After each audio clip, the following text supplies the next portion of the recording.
من أسباب المصائب التي تجعل المؤمن سريع الانجذاب إلى التمرد على الله جل وعلا في أمور التوحيد والإخلاص، وفي أمور العبادات المحضة الكبرى، تركا أو مخالفة أو عصيانا وتمردا، مما نراه اليوم في أحوالنا الإيمانية وفي أخلاقنا وفي بيوعنا وفي عقودنا وفي عهودنا ومواثيقنا التي ننقض أغلبها ونخرم كثيرها استجابة لأمور كثيرة مرجعها واحد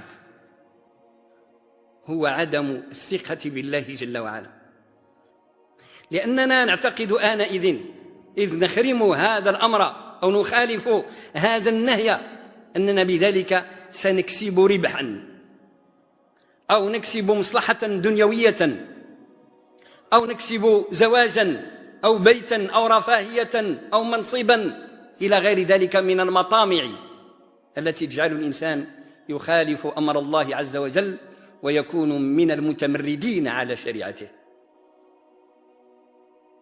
أمر أساس في دين الله عز وجل وجب أن نذكر به أنفسنا جميعا، وهو الكفاية بالله جل وعلا، لأن اضطراب الثقة بالله سبحانه وتعالى يرجع إلى نوع من الجهل بالله على مستوى الاعتقاد، نوع من الجهل بالله.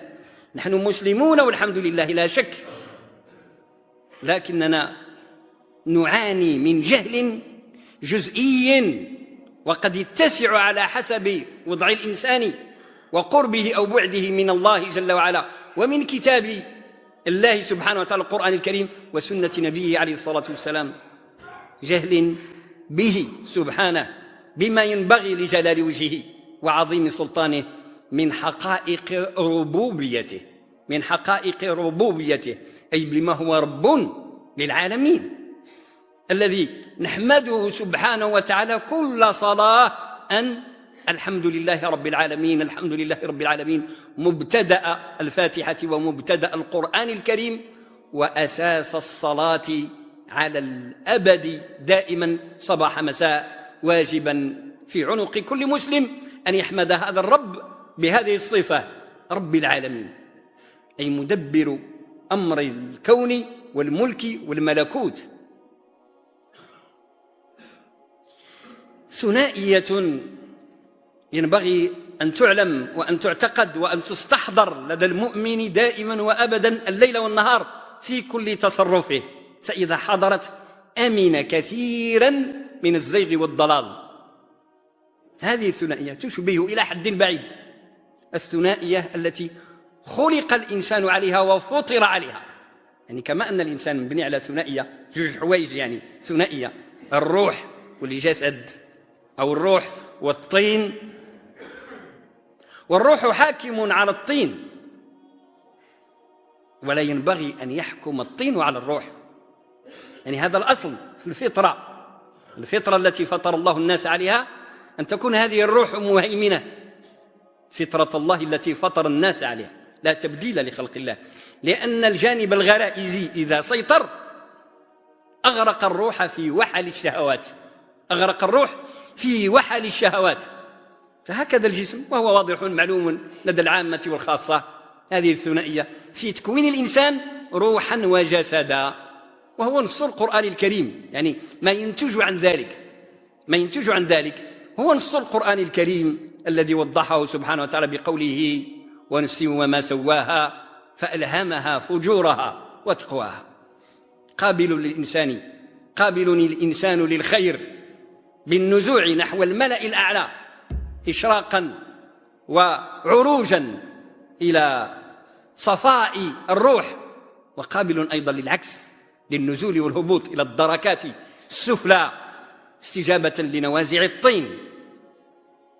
كما أن الإنسان هكذا في نفسه أنا وأنت وكل مخلوق، فالكون كله هكذا، الكون كله أيضا هكذا، خلق الله الممتد من الأرض إلى السماوات ومن السماوات إلى الأرض كلهم مبني على هذه الثنائية، لكن بصورة أخرى هي التي تحدث عنها القرآن في غير ما آية وبينها النبي عليه الصلاة والسلام، يعني من أصول الاعتقاد، من بديهيات، لكن لها صورة عجيبة حينما نتأملها ونتدبرها. هي عالم الغيب وعالم الشهادة، هذه ثنائية. هذه الثنائية يعني نجهلها على مستوى التدبر والتذكر. هي عند الناس كاملين، كيعرفوا الناس كاملين كاين الغيب وكاين الشهادة، ولكن شيء مطلوب لا يعيشونه، وهو أنه في حياتك، في تصرفك، لما تبيع ولا تشري ولا تصرف أي تصرف أو تقوم بأي أمر، لابد أن يحضر في ذهنك وفي وجدانك التصرف بمقتضى هذه الثنائية، يعني عالم الغيب وعالم الشهادة. كيف ذلك؟ واضح جدا في دين الله وفي عقيدة الإسلام بما هو مسطر في القرآن الكريم في غير ما آية وسورة، أن الله عز وجل قد رتب مقادير الخلق قبل خلق الخلق. الله جل وعلا قد رتب مقادير الخلق قبل خلق الخلق، وهذا متواتر الكتاب والسنة، يعني ما يسمى بالقضاء والقدر. الله جل وعلا بعلمه الأزلي الأبدي، يعني علم الله سبحانه وتعالى، العلم دياله سبحانه ما عمره ما عنده البداية، أزل، وما يمكنش العقل البشري يستوعب هذه الحقيقة، لأنه إذا أراد أن يستوعب معنى الأزل، يعني علم الله كان وما عمره ما بدا، يعني كان بواحد الشكل اللي العقل البشري ما عندوش القدرة يحدد البداية دياله، لأنها ترتبط بوجود الله، ووجود الله سبحانه وتعالى ابتداء أو أول لا ابتداء له، أول لا ابتداء له، هو الأول والآخر، أول بلا ابتداء وآخر بلا انتهاء سبحانه. عقل البشري عاجز عن استيعاب هذا، وهذا معنى الربوبية، هذا كونه رب سبحانه. لأنه إذا أراد العقل أن يتصور بالسين، يعني يطلع الصور، إذا أراد أن يتصور علم الله فمعنى ذلك أنه سيصير له علم الأولين والآخرين، العلم الأزلي، وهذا مستحيل، وهذا معنى الربوبية. ينفجر العقل ولا يستطيع أن يحيط بهذه الحقيقة، ليكون هذا العقل من الخاضعين. يعني يتعلم العقل البشري العبودية لله، أن يخضع لهذا الرب العظيم الذي أحاط بكل شيء ابتداء وانتهاء. هذا علمه سبحانه، وفي علمه سطر قدره، كليات وجزئيات، يعني الأمور الكبيرة والأمور الصغيرة ولو ترتبط بنملة ولو بحشرة، فما بالك بأي فعل من أفعال بني آدم. كل ذلك واقع في علم الله قبل أن يقع في الأرض. هذا الذي ينبغي أن نستحضره. كل شيء من الحوادث والنوازل كبيرة صغيرة كما بغت تكون، مما هو واقع في الأرض أو وقع في التاريخ أو سيقع في المستقبل إلى أن تقوم الساعة، قد وقع بالفعل في علم الله. هو مولاه سبحانه الذي سطره والذي دبره والذي قدره، وقدر كل شيء فقدر كل شيء، خلق كل شيء فقدره تقديرا سبحانه جل وعلا. فهذه يعني هو العمق ديال الوجود المادي ديالنا نحن معاشر البشر. هذا الحضور في الوجدان ديال الإنسان وفي العقل ديال الإنسان وفي الإحساس ديال الإنسان، حضور عالم الغيب باعتباره قد رسمت فيه خريطة الحوادث البشرية، خريطة ديال جميع النوازل الحوادث البشرية مرسومة في عالم الغيب قبل أن تقع في عالم الشهادة، والشهادة مصدقة لعالم الغيب. يعني هذه التصرفات ديالنا في الأرض التي نتصرف فيها بمقتضى قضاء الله وقدره، وإنما للإنسان أو عليه كسبه، فنحن مبتلون بهذا الكسب في هذا الذي يسر لنا من أمورنا جميعا.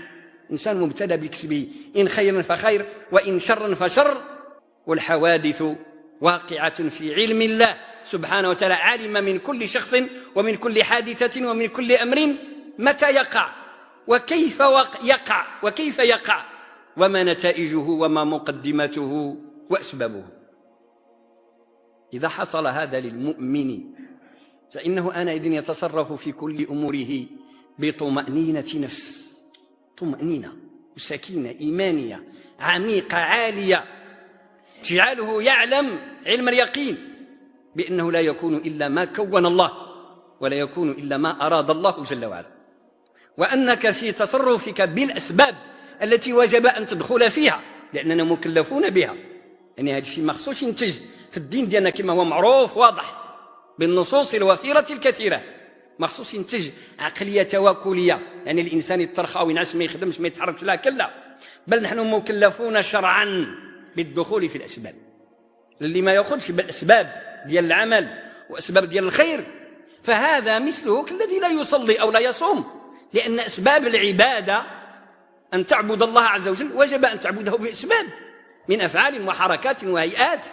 فكذلك يعبد أيضا بالعمران البشري في الأرض، يعبد بالبناء وبالصناعة وبالتجارة وبالمهن وبالاختصاصات، بالعمران أي بعمران الأرض بشتى أنواع التصرفات المفيدة الصالحة المصلحة. لكن دائما بالنسبة للمسلم بهذا المنطق الذي يجمع بين هذين الأمرين في ثنائية متكاملة لا تناقض فيها ولا اختلاف، بل الشهادة ترجمان عالم الغيب، عالم الشهادة ترجمان عالم الغيب، فالمؤمن يتصرف بهذا التصرف. والذي استرى خريطة الغيب سبحانه وجعل لها نتائجها في الشهادة إنما هو رب العالمين. ولذلك ليس دون الله جل وعلا شيء يمكن أن يتدخل في أمر ملكه وملكوته. ولذلك قرأت الآية: أليس الله بكاف عبده، أليس الله بكاف عبده ويخوفونك بالذين من دونه ومن يضلل الله فما له من هاد. الكفاية بالله، يعني لأنه الإنسان حينما يسارع إلى الحرام الله سبحانه وتعالى أعطاك مقادير، رزقك هو رزقك، باش توضح الصورة أكثر بحول الله عز وجل، رزقك هو رزقك، لكن أتيحت لك فرصتان لكسبه. إن الناس بزاف كيغلطوا كيقول هاد الشر وهاد الفساد وهاد الإجرام أو هاد الانحراف مكتوب عليا. يعني صحيح مكتوب، لكن ما معنى الكتابة والقدرية ها هنا؟ لا إلزام فيها، وإنما هو علم الله السابق أنك ستفعل، ولكن ربي سبحانه وتعالى قدر الحدث وقدر الفعل وقدر الرزق وأعطاك هذا الاختيار، أعطاك أن تسلك إليه احتمالين أو مسلكين. يعني نعطي مثال: إذا كان رزقك مثلا 100 بعدد، يعني بما شئت أن تعده 100، هذاك 100 في ذاك اليوم سيصلك، وإن الرزق لا يتبع العبد كما يتبعه أجله، الحديث الصحيح. لكن تعطيك الاختيار، ألهمت الفجور والتقوى فيه، ونفسي وما سواها فألهمها فجورها وتقواها. فين كاين الاختيار؟ في وسيلة الكسب، الطريقة باش توصل. ففتح لك باب الخير وفتح لك باب الشر ابتلاء. هذه الأرض عالم الشهادة عالم الابتلاء، ليدخل الجنة من دخلها وليدخل الأخرى عافانا الله وإياكم منها من دخلها. فأنت آنئذ تختار أن تسلك إلى رزقك المقدر لك، لن يزاد فيه ولن ينقص. لك الاختيار في أن تسلكه من باب الخير ومن باب طاعة الله، ولك أن تسلكه من باب معصية الله، أي تعطت لك القدرة باش تدير الشر وتعطت لك القدرة نفسها باش تدير الخير، وأنت الذي تختار وتتحمل آنئذ مسؤولية اختيارك.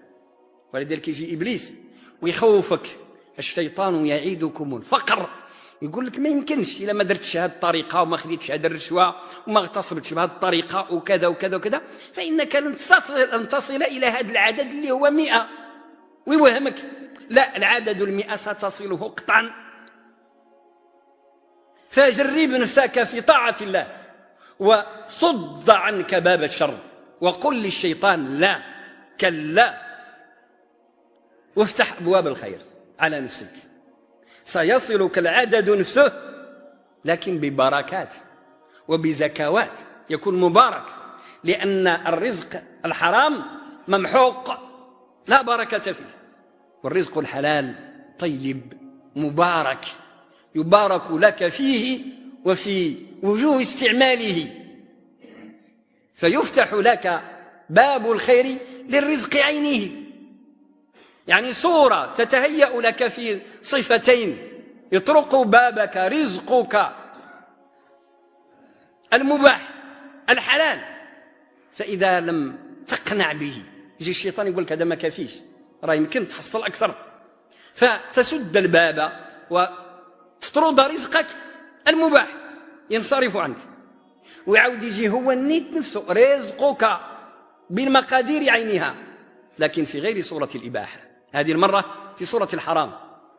والشيطان يوهمك، يقول لك انظر كم هو ضخمون، رقم عالي جدا، أشكال، مناصب، مواقع، يوهمك توهيمات، فتفتح الباب والعياذ بالله، ولا يدخل عليك إلا المقدار الذي حدد لك، لأن خريطة عالم الشهادة قد رسمت منذ الأزل في عالم الغيب، والله عز وجل فوقنا جميعا رقيب، راه سبحانه يشوف في كل فرد على حدة، وهذا الذي يغيب عنا، هذه الكفاية بكل معانيها التي تتعلق بالصفات العلى للربوبية. يعني بديت توهم الإنسان كيقول أنا نقطة وسط ملايير البشرية، يعني القدر فين داها فيها، سبحان الله عن ذلك علوا كبيرا. رب العالمين بسمعه وبصره وعلمه الذي لا يستطيع الإنسان أن يستوعب حقيقته ولا صفته الكاملة، وإنما كنأخذ هذه الألفاظ كما تلقيناها عن الله في كتابه وسنة رسوله عليه الصلاة والسلام، يعني نقترب منها قليلا لا أقل ولا أكثر. وإلا سمع السميع سبحانه، السميع سبحانه، السميع بالمعنى ديال الربوبية دياله سبحانه وتعالى، الذي يسمع كل نداء يصعد إليه أو ينطلق إلى غيره من شياطين الجن والإنس، ماشي غير في الأرض، في الملك والملكوت جميعا، من عالم الشهادة إلى عالم الغيب، كل ينادي في نفس الزمان ونفس اللحظة وفي أماكن متفرقة، ويسمع جميعها صوتا صوتا، وسبحانه وتعالى يأخذ كل صوت مأخذ موقعه ومراده، فيغيث ملهوفا هناك ويجيب داعيا هنالك. من عالم الملك والملكوت نملة تستغيث ربها يسمعها ويجيبها سبحانه وتعالى برحمته، حشرة، إنسان، حيوان، أي مخلوق في اللحظة نفسها، لأنه لا تختلط عليه الأزمنة ولا الأصوات ولا الخلائق، لأنه سبحانه فوق الزمان، هو خالق الزمان وخالق المكان وخالق المخلوقات، لا يشغله شيء عن شيء. أنا وأنت يعني غير يتلقوا عليك جوج الناس كيتكلموا ما تستوعب حتى واحد، كتطلب من واحد باش يسكت ريسة ما تستوعب، باش عاد الآخر يتكلم بقار بسيط يجيو ليه 3 4 الناس يتلفوه، لأنه لا يستطيع أن يستوعب خطاباتهم جميعا، فيحتاج إلى ضربين من التريوث باش يسمع واحد على واحد. ولذلك احنا عندنا مشكل، كنقيسوا سمع الربوبية وعلم الربوبية وإبصار الربوبية على المعاني ديالنا احنا، يعني كنبدا نتوهموا أن الله يسمع كما نسمع ويبصر كما يبصر ويعلم كما نعلم، وهذا غلط كبير جدا. الربوبية شيء مطلق خارج العقل البشري، فوق الزمان فوق المكان، سبحانه هذاك رب العالمين. إذا ما كانتش هذه حقائق الربوبية فلما نعبده ونخضع له؟ عقول بشرية جبارة في الفكر وفي أمور كثيرة جدا تصل إلى حدودها فتعجز عجزا مطلقا، وآنئذ وجب عليها إذ عجزت أن تسجد لله الذي لا يعجزه شيء. ولذلك قال يعني الإنسان جاهل، أليس الله بكاف عبده؟ واحد السؤال فيه إنكار وفيه تعجيب، يعني العجب من هذا بنادم، تعجيب وإنكار على هذا الجهل العميق الكبير بالله، خاصة من الإنسان المسلم، لأنه خطبه هو بالدرجة الأولى. هذه الآية كتخاطب المؤمن، أليس الله بكاف عبده ديالو، عبد ماشي أي واحد. صحيح هو كاف لكل الخلق، ولكن أولى بالتحقق من هذا الخلق ومن هذه المعرفة ومن هذا المقام عبد الله اللي هو المسلم.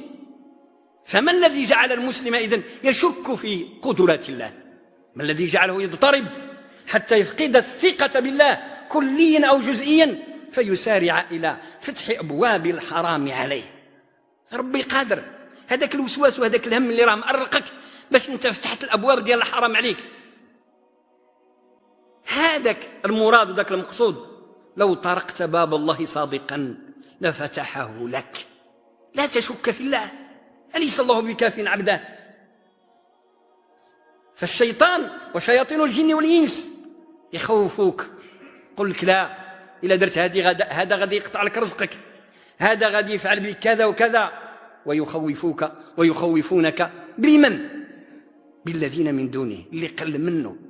لأنه كل ما يخوفونك به خلق من خلق الله، فكيف تجعل في مقام واحد رب الملك والملكوت مع المخلوقين الذين هم فقراء أيضا إلى الله، ويخوفونك بالذين من دونه؟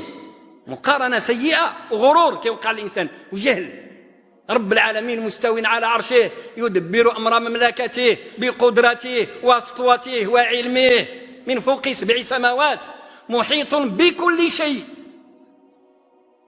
ويجي مخلوق يتلفك على هذه الحقيقة الدينية والعقيدة الإيمانية الراسخة، فيجعل لك اضطرابا في عقيدتك، ثم بناء على ذلك في سلوكك وتصرفك، وتفتح أبواب الحرام عليك من خوارم الأخلاق والمروءات ومحرمات الأرزاق ومدمرات الأعراض، مما مرجعه جميعا إلى هذه النقطة. والمسألة في نهاية المطاف مسألة هداية، ولذلك عقبها هكذا: ومن يضلل الله فما له من هاد. مسألة هداية، من هدي إلى الله جل وعلا أكسبه الله سبحانه وتعالى معرفته. هذه صلب للمعرفة بالله، هذا عمق التوحيد الذي جاء به القرآن الكريم وعلمه سيدنا محمد عليه الصلاة والسلام للبشرية أجمعين. فاللهم أرنا الحق حقا وارزقنا اتباعه، وأرنا الباطل باطلا وارزقنا اجتنابه، واجعلنا لك من الراشدين. وآخر دعوانا أن الحمد لله رب العالمين. الحمد لله رب العالمين، والصلاة والسلام الأتمان الأكملان على سيد المرسلين سيدنا محمد عليه وعلى آله أفضل الصلوات والتسليم. الذي يقرأ القرآن يجد هذه الحقيقة راسخة فيه، بدءا بسورة الفاتحة وانتهاء بخواتيم القرآن الإخلاص والمعوذتين. القرآن راه من البداية لا توجد سورة تخلو من هذه الحقيقة. كاين السورة اللي ما فيهاش هذه الحقيقة الكبرى، تبع القرآن الكريم كله. والصور الكبيرة فيها محطات كلها تتحدث عن هذا، يعني آيات كثيرة. لو تقرأ سورة البقرة أو آل عمران أو أي سورة من السبع الطوال تجد عشرات الآية بدون مبالغة، عشرات الآيات كلها تتحدث عن هذه الحقيقة، حقيقة الكفاية بالله، ليس بالضرورة بلفظ الكفاية ولكن بالمعنى. معنى هكذا القرآن، من تقرير الحمد لله رب العالمين بما هو رب العالمين إلى توحيد الله بالإخلاص والتعرف إلى مقام الصمدية، وهو المعنى ديال الاستعاذة حينما نستعيذ بالله في السورتين المعوذتين: قل أعوذ برب الفلق وقل أعوذ برب الناس.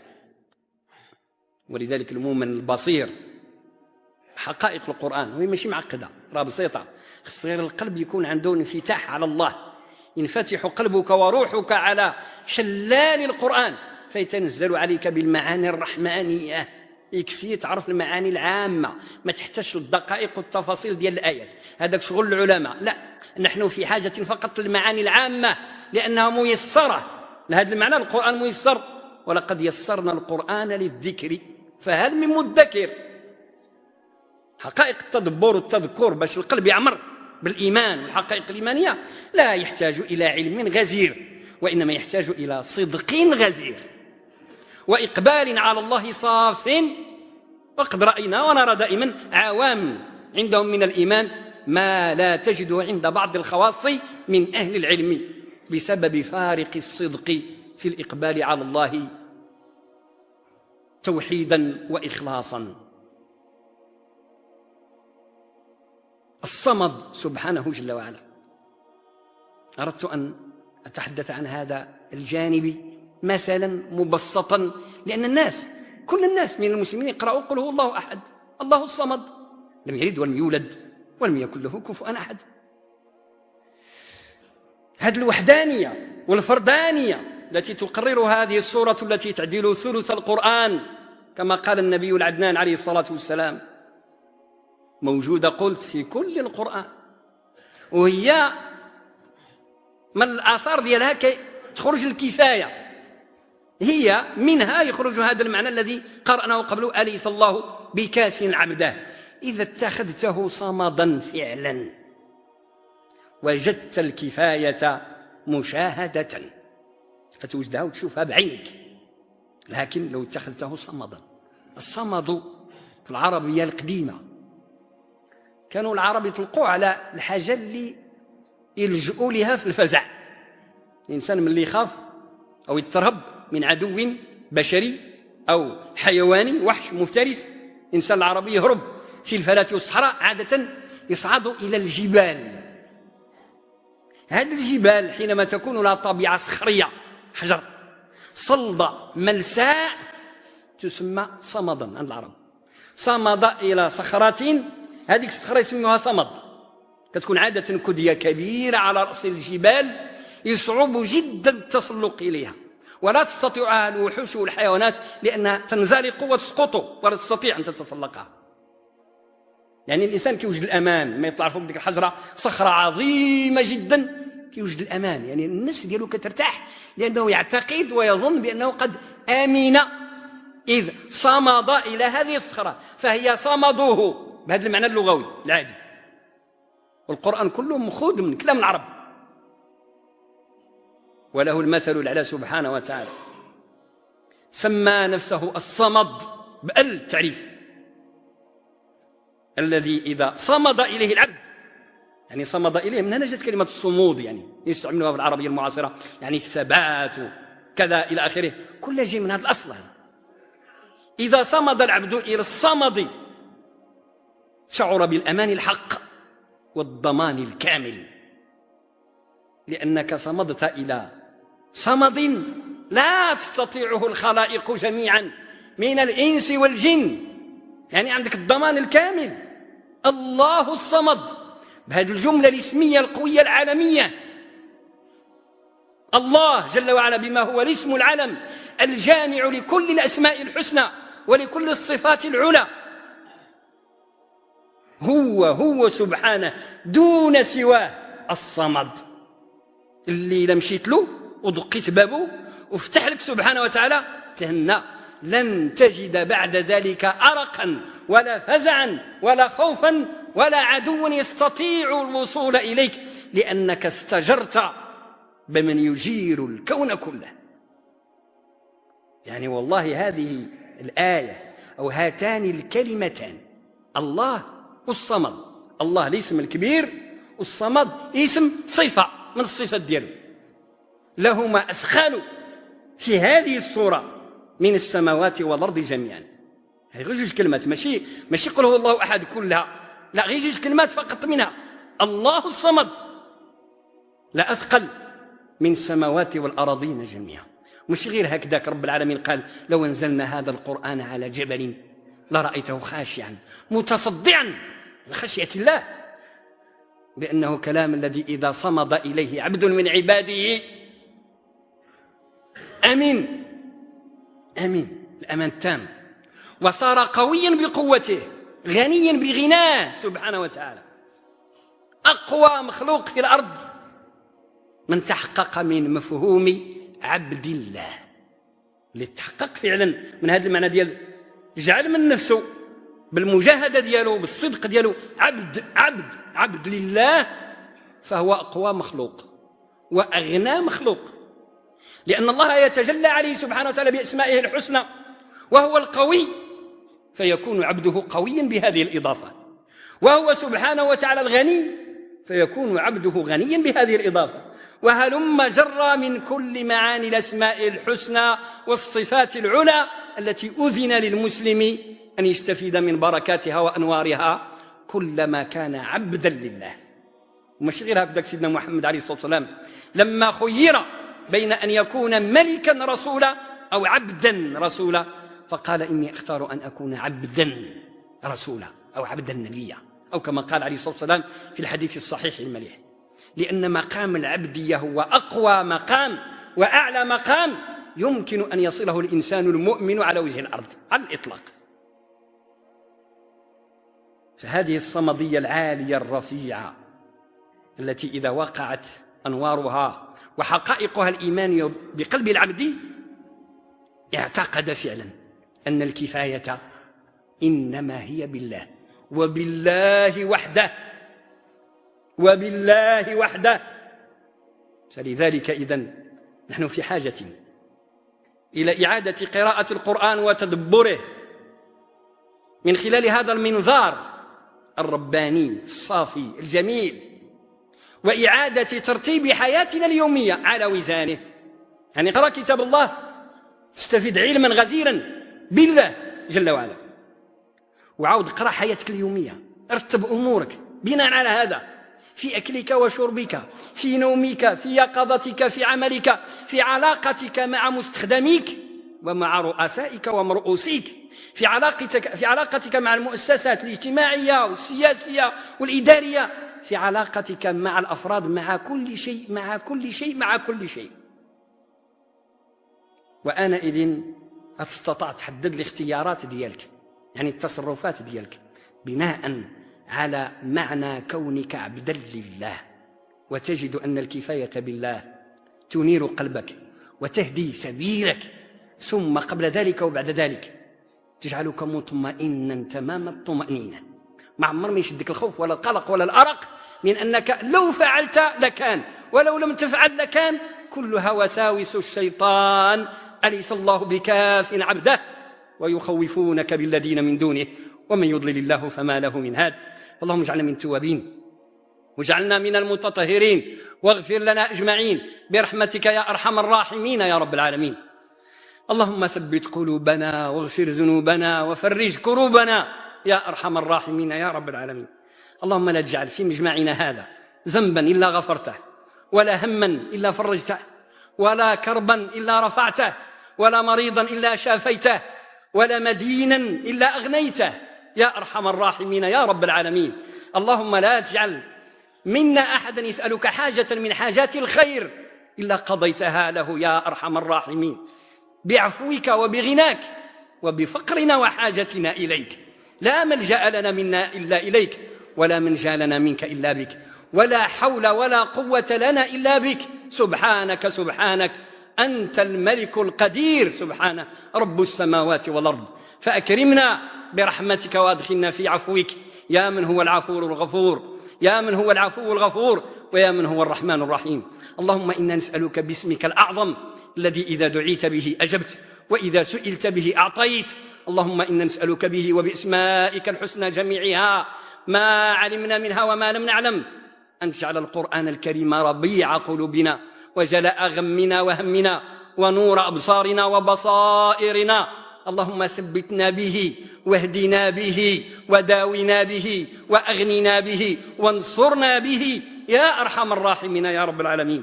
اللهم اكشف الغمة عن هذه الأمة، اللهم استر عوراتها، اللهم أمن روعاتها وأطفئ نيران فتنها في مشارق الأرض ومغاربها، واهدنا جميعا إلى صراطك المستقيم، وخذ بنواصينا إلى دينك القويم، وثبت قلوبنا أجمعين بالقول الثابت في الحياة الدنيا وفي الآخرة. ونجنا اللهم من الفتن ما ظهر منها وما بطن، مقبلها ومدبرها، واجعلنا من أهلك وخاصتك أهل القرآن الكريم برحمتك يا أرحم الراحمين يا رب العالمين.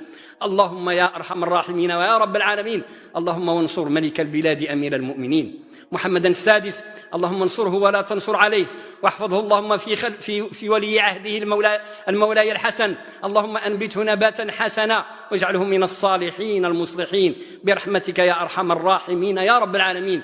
اللهم وأدم على هذا البلد أمنه واستقراره وزده صلاحا وفلاحا، اللهم ونجيه من الشرور أجمعين وطهره من الفتن كلها برحمتك يا أرحم الراحمين يا رب العالمين. وصل اللهم وسلم وبارك على سيد الأولين والآخرين، وآخر دعوانا أن الحمد لله رب العالمين.